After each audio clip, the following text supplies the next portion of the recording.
Imagine like getting your paycheck right and seeing a bit more money in there each week. Yeah, Sounds good to almost everyone, right? definitely appealing. But what if that like kind of came with the hidden cost, Mm-hmm. especially when it goes to your retirement? Yeah, that's a big trade-off, and Yeah. that's what we're looking at today with these proposals to change Social Security, which is like the foundation for so many Americans' retirement. Yeah, for sure. And before we get into all the details, if you could hit that like button and subscribe to the channel, we really appreciate it. It helps other people find these discussions too. For sure. So we really need to start with some basics here, I think, to understand these changes. For someone who's maybe not familiar, could you give us like a breakdown of what Social Security even is and why it's so important? Yeah, so Social Security is a social insurance program. Yeah. It's primarily funded through payroll taxes. So every time you get a paycheck, a little bit of your earnings are going into this big fund. And then that money is paid out as benefits to people who are currently retired so they can have some financial security. So it's like we're all chipping in a little bit throughout our careers to support the people who are retired now. Exactly. But I keep hearing about all these financial problems that Social Security is going to have in the future. Yeah. What's going on there? Yeah, so the problem is that Social Security is facing what we call a funding shortfall. And the number of people retiring is growing faster than the number of people paying into the system through those payroll taxes. And projections are showing that if nothing changes, the Social Security Trust Fund could be completely depleted by the mid-2030s. Wow. Meaning there just won't be enough money to pay out the benefits that were promised. So does that mean that people who are retired now might actually get less than they thought they were going to? Yeah, that's a real concern since, so many people depend on those benefits. Yeah. Yeah, if nothing changes, retirees could see their benefits reduced to about 77% of what was projected. Wow. Which is a significant cut. Yeah. And that's where these recent proposals come in, trying to solve that funding gap. But like you said, there's a lot of complexities and potential downsides. Okay, so let's get into the specifics then. One that we hear a lot about is eliminating payroll taxes completely. Right. On the surface, that sounds really appealing to a lot of people. Just get a bigger paycheck every week. Of course. Who doesn't want more money? Right, exactly. But the thing is, payroll taxes are the main source of funding for Social Security. Right. And getting rid of them would blow a massive hole in the program's budget. Yeah. We're talking over $1 trillion by 2035. Oh, wow. It's like trying to drive your car with no gas in the tank. Right. It's just not going to work. Exactly. It'll run out. So it's kind of like a short-term gain for a long-term problem. You got it. Like you get more money now, but then the whole thing could just fall apart later. Yeah. And while workers might see a temporary bump in their paychecks, the long-term consequences for Social Security and ultimately their own retirement would be really, really bad. Yeah. We're talking potentially losing thousands of dollars per year in retirement income, which is a huge problem for anyone's financial security. I mean, that's a huge problem. It is. And it makes me wonder, for our listeners out there, if you were given that choice, right? Mm-hmm. A bigger paycheck now Yeah. versus maybe lower Social Security benefits way down the line in the future, what would you do? Yeah. Let us know down in the comments what you think about that trade-off. Mm-hmm. And while you're down there, if you're liking this discussion so far, hit that like button so other people can find it too. Absolutely.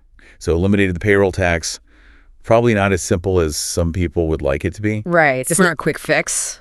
What about some of these other things we hear, like cutting taxes on tips and overtime pay? Right. Seems like that would help people earn more, especially those who maybe work in restaurants and rely a lot on tips. Yeah. At first glance, it seems like it would, but it's a little more complicated than that. Okay. So your Social Security benefits are calculated using your lifetime taxable earnings. Okay. And if you're paying less taxes on those tips and overtime, it actually reduces your taxable earnings overall, Interesting. which means your Social Security benefits down the road would be lower. So something that sounds good in the beginning could actually hurt you later on. Exactly. It's a bit of a catch-22. Yeah. And this is especially worrisome for those tipped workers who already have a hard time earning enough to get higher benefits.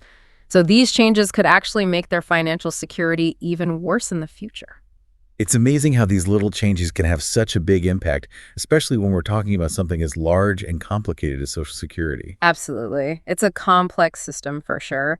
And it all connects in ways you might not expect to. Like when it comes to Social Security funding, there's another piece of the puzzle you might not think about: immigration policy. Immigration policy. How does that tie into Social Security? It's a connection that a lot of people miss. But it's actually really important. So undocumented workers actually contribute billions of dollars every year to Social Security through payroll taxes. Oh, I didn't realize that. But they don't get any of those benefits back themselves, right? No, that's right. They pay into the system, but they aren't eligible to receive benefits. So when you think about proposals like mass deportations, right. If all of a sudden a bunch of undocumented workers leave the country, that's billions of dollars in contributions that just disappear. Wow. And that puts even more pressure on Social Security's already kind of shaky funding. So we're potentially talking about losing billions of dollars in revenue for Social Security. Exactly. And when you're dealing with a program that's already expected to run out of money, every dollar makes a difference. So we've talked about a lot of stuff here, eliminating payroll taxes, cutting taxes on tips, and over time, this connection to immigration policy. It's a lot to take in. And I'm sure some of our listeners are thinking, whoa, what does this mean for my retirement? Right. What's the main takeaway for people listening right now?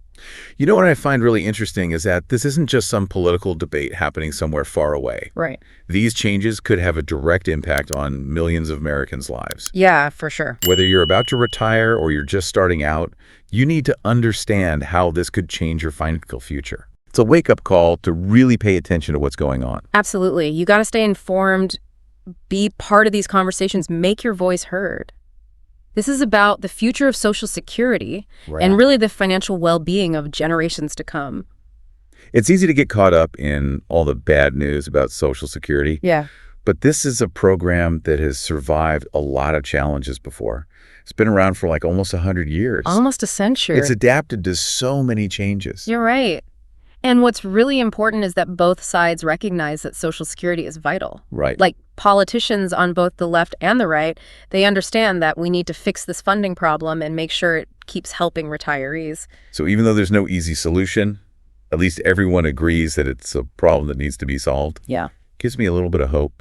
What do you think? Are there any solutions that you see that could help Social Security be around for a long time? Well, there are definitely some things that have been talked about. Like one idea is to gradually raise the retirement age. So people would have to work a little longer before they could start getting those benefits. Okay. Another idea is to change the way benefits are calculated. Like maybe increasing the amount of money that people pay Social Security taxes on. Right. That could help bring in more money without making things too hard on people who don't earn a lot. It seems like there's a lot of different things we could try to do to kind of fix the system. Yeah. But no matter what, it's going to be tough, and there will have to be compromises. For sure. And that's why it's so important for everyone to understand what's happening and be part of the conversation. This is about all of our futures and making sure Social Security is still there for our kids and grandkids. So for our listeners, what can they do to make a difference? Well, first, stay informed, read about the different proposals, figure out what the consequences might be, and then decide what you think is best. Then contact your elected officials. Tell them what you think, tell them what you're worried about, and tell them what you want to see happen with Social Security. That's a good point. It's easy to feel like we can't do anything about these big issues. But we all have a voice, and our elected officials need to hear from us. Exactly. And don't forget to talk about this with your family and friends, too. The more people who understand what's going on, the better chance we have of finding a solution that works for everyone. This has been a really interesting conversation. Social Security is definitely complicated. It is. But I think what we've learned today is that it's not hopeless. There's still hope, and there are solutions out there if we're willing to work together. I agree. And that starts with each of us doing our part to build the kind of future we want. Absolutely. Before we go, I want to leave our listeners with one last thought.